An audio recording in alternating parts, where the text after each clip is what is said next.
안녕하세요. 저는 부대찌개 집을 운영하고 있는 올해 57이 되는 한 가정의 엄마입니다. 제가 이렇게 글을 쓰게 된 이유는 제가 겪은 일을 바탕으로 여러분들에게 힘을 드리고자 이렇게 글을 쓰게 되었습니다. 제가 겪은 일이 또 누군가에게 일어나고 있을지 모르니까 말이죠. 저는 저희 집에서 외동으로 태어났는데 결혼하고 몇 년 만에 정말 어렵게 얻은 자식이라 어렸을 때 어머니와 아버지의 사랑을 듬뿍 받고 자라왔습니다. 제가 온 동네의 자랑거리가 되었기도 했죠. 그런데 언젠가부터 제가 초등학교에 들어가고 나서부터 어머니와 아버지가 이상하게 변해가는 것 같은 느낌을 세게 받았습니다. 도대체 이게 어찌된 일인가 싶으면서도 나를 낳은 부모님이 맞는 건가 할 정도의 생각이 들기도 했죠.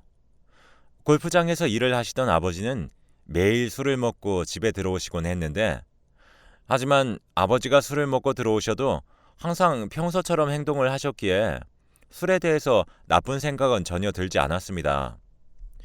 하루는 또 이랬습니다. 온 가족들이 모이는 명절날에 외할머니께 저에 대해 말씀을 했는데, 쟤는 키도 작고 못생기고 뚱뚱해서 공부라도 제대로 안 하면 그냥 갖다 버리려고, 이런 식으로 말씀을 하셨습니다.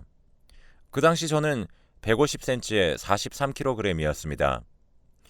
그렇게 제가 외동이라서 사랑과 관심을 주시던 아버지가 갑자기 이런 말씀을 하시길래 제 몸이 뚱뚱한 것이라고 알고 있었습니다. 그래서 음식도 제대로 먹지도 못하고 30kg대까지 몸무게가 빠진 적도 있었어요.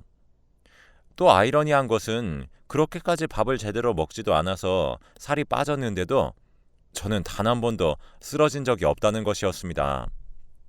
그렇게 어머니와 아버지께서는 거실에서 항상 저에 관한 이야기를 하시면서 누구 닮아서 저렇게 못생겼냐?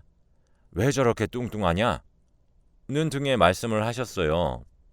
어린 나이에 내가 무슨 잘못이 있길래 이런 폭언을 들어야 하나 싶었고, 결국 저는 살 길이 공부밖에 없다고 생각을 해서 밤낮 할 것 없이 죽어라 공부만 했어요. 다른 아이들처럼 가족들끼리 놀이공원을 가는 모습을 상상하곤 하지만 항상 상상만 해야 했죠. 그렇게 초등학교의 시절은 가족들과의 추억은 하나도 없이 저의 자존감만 낮아지게 되는 말을 들으면서 자라왔습니다. 그러다가 중학교에 입학을 하게 되었고 처음 보게 된 저의 성적표에 적힌 등수가 저를 충격적이게 만들었습니다. 바로 200등이라는 등수가 나왔거든요. 아버지는 점수 이따위로 받아와서 너는 대체 나중에 커서 뭐가 될래? 뚱뚱하고 얼굴도 못생긴 애가 공부라도 잘해야지. 다 너 잘되라고 하는 말인데 공부도 열심히 하고 살도 열심히 빼고 라는 말씀을 하셨고, 저는 중학생 때 또 죽어라 공부를 하며 살아왔습니다. 그렇게 중학교를 졸업할 때에는 1등의 성적을 거두면서 졸업을 하였고 고등학교를 입학하였습니다. 항상 이렇게 제가 왜 못생기고 뚱뚱하다는 이유로 매를 맞아야 되는지 저는 전혀 납득이 가지 않았고, 고등학교 친구들에게 너네 집도 일어나면서 제 가정사에 대해 이야기를 했습니다. 그러자 아이들이 하나같이 다 놀란 표정을 지으며 너네 아빠 친아빠 맞아? 아니 근데 갑자기 옛날에는 그렇게 관심이나 사랑을 주시던 분이 왜 그렇게 너한테 욕하시고 때리시고 그러시는 거야? 이렇게 말을 했습니다. 저도 그 이유를 정말 알고 싶었죠. 결국 저는 그날 학교가 끝나고 처음으로 아빠에게 반항을 했고, 저는 아빠에게 왜 제가 그렇게 싫냐고 여쭤보자 아버지는 이렇게 대답을 하셨습니다. 너는 못생기고 뚱뚱해서 싫어하는 건데? 라는 대답을 들었죠. 어느 부모가 자신의 자식에게 장난도 아니고 진심으로 이런 이야기를 할까요? 이 일에 대해서 친구들에게 다시 가서 이야기를 하자 저희 친구들은 저에게 솔직히 우리 부모님이 너네 부모님이었으면 나 그냥 그 집에서 나와서 살았을 것 같아. 맨날 맨날 너 못생겼다, 뚱뚱하다, 왜 그렇게 생겼냐 라는 말을 들으면 내가 아무리 예쁘고 말랐어도 주위에서 그런 말 들으면 진짜 정신병 걸릴 것 같거든. 그냥 네가 거기서 살다가 정신병만 안 걸렸으면 좋겠다. 그리고 무엇보다 너 자존감이 바닥치기 일보 직전이야.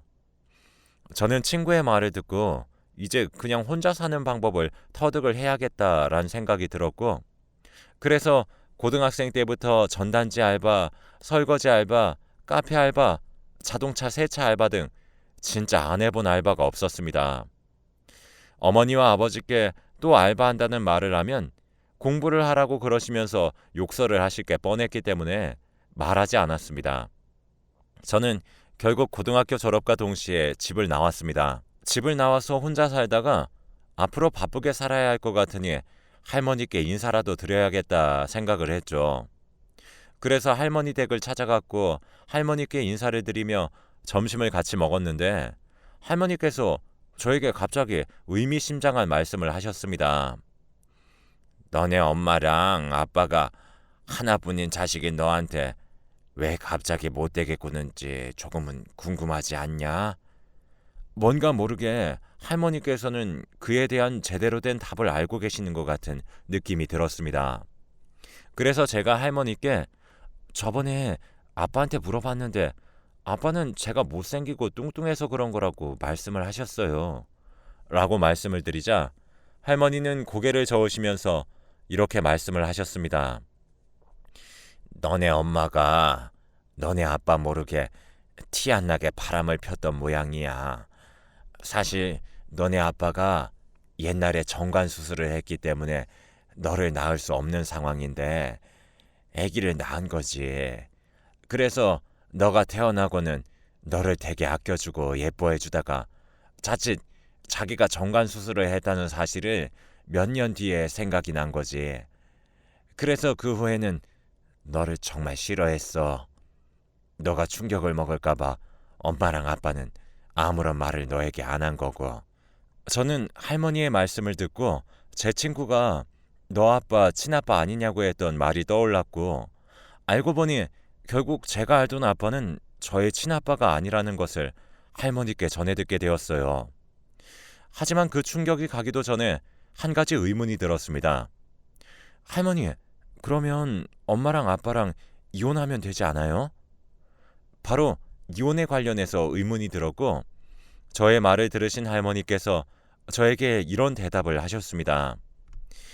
이혼을 지금 바로 너네 엄마랑 아빠가 해버리면 복잡한 게 너무 많아. 특히 돈 문제에 대해서 복잡한 게 너무 많아서 너네 아빠가 그냥 살고 있는 거야. 대체 그 돈에 관련된 문제가 무엇인지 많이 궁금했지만 할머니께서는 그렇게 어렵고 깊은 문제는 나중에 제가 어른이 되면 알려주시겠다는 말씀만 하셨죠. 저는 할머니의 말씀을 듣고 어느 정도의 궁금증도 해결이 되어서 조금이나마 마음이 편했지만 저희 아빠가 제 친아빠가 아니라는 사실이 충격이 가시지 않더군요. 그렇게 저는 아빠가 이혼하지 않으시는 이유에 대해 의문점을 품으며 살고 있었습니다. 그래도 아버지 덕분에 그렇게 공부를 한 결과 저는 교대에 들어갔고 선생님이 되었지만 학교 생활이 저의 적성에 맞았는데도 조금은 다른 사회생활도 해보고 싶어서 심리치료사에 대해 공부를 한 뒤에 자격증을 따서 일을 하게 되었습니다. 저와 같이 가정으로부터 제대로 된 환경을 받지 못한 아이들이 있을 것 같다는 생각을 했고, 조금이나마 저와 비슷한 환경에서 자란 아이들에게 힘이 되어주고 싶었기 때문에 심리치료사를 택하게 되었습니다. 그렇게 하루하루를 보내던 중 갑자기 모르는 번호로 전화가 한 통이 걸려왔습니다. 전화를 받아보니 고등학교 때 제가 공부를 가르쳐줬던 친구였어요. 남자아이였죠.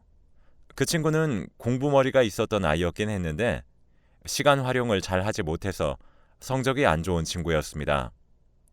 그 친구는 저 덕분에 변호사가 되었다며 고맙다고 인사를 하려고 연락이 온 것이었습니다. 똑같이 반복되는 지겨운 일상 속에 그 친구의 연락은 되게 반가웠습니다. 내가 졸업할 때 내가 너한테 그랬잖아. 꼭 성공해서 연락할 테니까 꼭 받아달라고. 내가 꼭 맛있는 밥 사주겠다고 그런 거 기억나냐?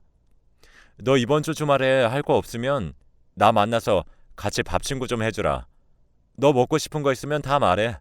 다 좋으니까. 그때까지만 해도 그 친구를 이성적으로 생각하지 않았고 그냥 평범한 내 학교 친구라고 생각을 했습니다. 그렇게 주말이 되었고 그 친구를 만나서 삼겹살에 소주 한 잔을 하면서 옛날 이야기도 하다 보니 저의 가정사에 대한 이야기가 나왔습니다. 너희 아버지 요즘도 너한테 옛날처럼 못되게 구셔? 저는 그 친구의 말에 나 집 나와서 아빠랑 엄마 어떻게 사는지 몰라. 그리고 더군다나 그 아빠 내 친아빠 아니래. 저도 모르게 그 친구와 이야기를 하면서 지금까지 아버지에게 당해온 일들이 생각이 났고 참아온 눈물이 터져버렸습니다. 그러면서 그 친구는 저에게 너 이렇게 힘들어하니까 나랑 며칠만 일 끝나고 만나서 같이 얘기 좀 할래? 네가 지금 남의 심리를 치료해 줄 때가 아니라 네 심리를 스스로 좀 파악해서 치료해야 될 것 같아. 너는 지금 충분히 괜찮을 거라고 생각하겠지만 제3자가 보기엔 전혀 안 괜찮아 보여. 이런 말을 했습니다. 저는 오랜만에 만난 친구의 말에 괜찮다고 확답을 주면서 이야기할 수 없었습니다. 왜냐하면 저는 그때까지만 해도 괜찮은 척하면서 살아온 것이 사실이니까요. 어쩌면 저에게 체면을 걸었을지도 모릅니다. 그렇게 그 뒤로 그 친구를 만나기 시작했어요. 매일 일 끝나면 같이 밥도 먹고 이야기도 하면서 지냈죠. 그러던 어느 날 그 친구는 저에게 갑자기 친구로 만나지 말고 연인 사이로 만나자고 하더라고요. 저의 이런 힘든 상황을 다 알고 있고 무엇보다 저의 가정사에 대해 알고 있던 친구였기 때문에 연인 사이로 만나도 나쁠 것 없다는 생각이 들어서 알겠다고 이야기를 했죠. 그리고 다정한 그 아이에게 저도 좋은 감정이 있었거든요. 그렇게 연애를 하다가 서로 결혼 이야기가 오고 갔습니다. 그래서 결혼을 하기 위해 그 누구보다 일을 열심히 하면서 돈을 모았죠. 남편과 저는 자녀 계획도 있었기 때문에 한 번에 자녀를 위한 돈도 마련해 두었습니다. 그렇게 열심히 일을 하였고 남편과 제가 결혼을 하기로 한 날짜가 점점 다가왔어요.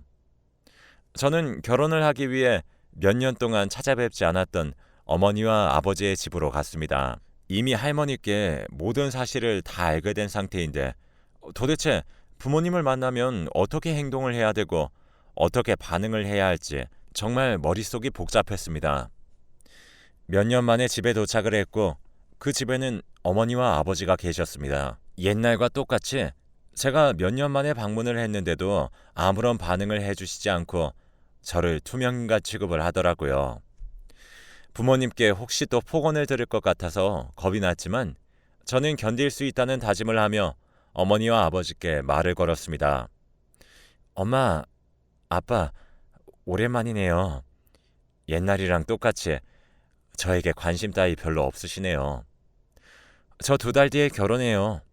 그냥 찾아오지 않으려고 그랬는데 그래도 어머니랑 아버지가 저를 키워주신 정이 있으니까 찾아온 거예요. 이렇게 얼굴 보고 저의 결혼 소식에 대해 말씀드렸지만 어머니와 아버지는 그냥 그래 라는 말씀을 하시고는 그냥 TV만 보시면서 웃고 계셨습니다. 원래 보통 자식이 결혼을 한다고 그러면 축하한다라는 말 정도는 해주는 거 아닌가요? 그렇게 저는 가만히 10분 동안 앉은 채로 어머니와 아버지를 아무런 말을 하지 않고 쳐다만 봤어요. 그러다 갑자기 옛날 생각이 나기 시작했어요. 너무 서러웠던 저는 어머니와 아버지께 울면서 소리를 질렀어요.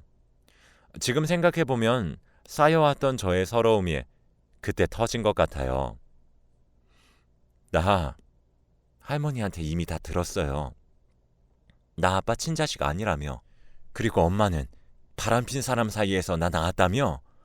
그런데 왜 정작 나한테는 아무런 말도 안 해주고 왜 계속 넌 못생겼다, 뚱뚱하다라고만 이야기한 거예요? 나한테 그렇게 솔직하게 이야기해줬으면 차라리 그게 더 나았을 텐데.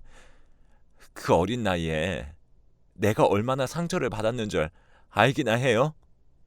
그 나이에 정말 나는 내가 그렇게 못났나 라는 생각도 들었고 심지어 그냥 죽어버릴까 라는 생각까지 했다고요.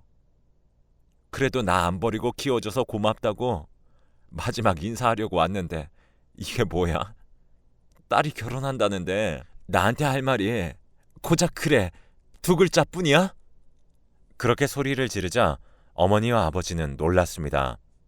그리고 저는 말을 이어나갔습니다. 그리고 아빠는 그렇게 살지 마. 엄마가 바람을 펴서 나를 낳았으면 나를 싫어하지 말고 엄마를 싫어해야지. 나는 무슨 죄야? 아빠는 아빠 자격도 없어요.